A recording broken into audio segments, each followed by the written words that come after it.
এর আগে মুখ্যমন্ত্রীকে আমরা বাজার করতে দেখেছি, এর আগে মুখ্যমন্ত্রীকে আমরা বাড়ি বাড়ি গিয়ে প্রচার করতে দেখেছি, এর আগে মুখ্যমন্ত্রীকে নিজের নির্বাচনী কেন্দ্রে দাঁড়িয়ে আমরা বিজেপির বিরুদ্ধে অভিযোগ করতে দেখেছি।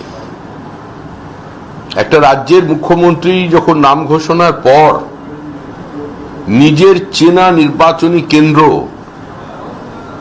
যে কেন্দ্রকে তিনি দীর্ঘদিন দিয়ে ধরে দেহ মন দিয়ে স্পর্শ করেছেন, সেখানে তিনি বলছেন আমি 365 দিন ভবানীপুরের মানুষের সঙ্গে থাকি, আমি ভবানীপুরের বাসিন্দা মেয়ে।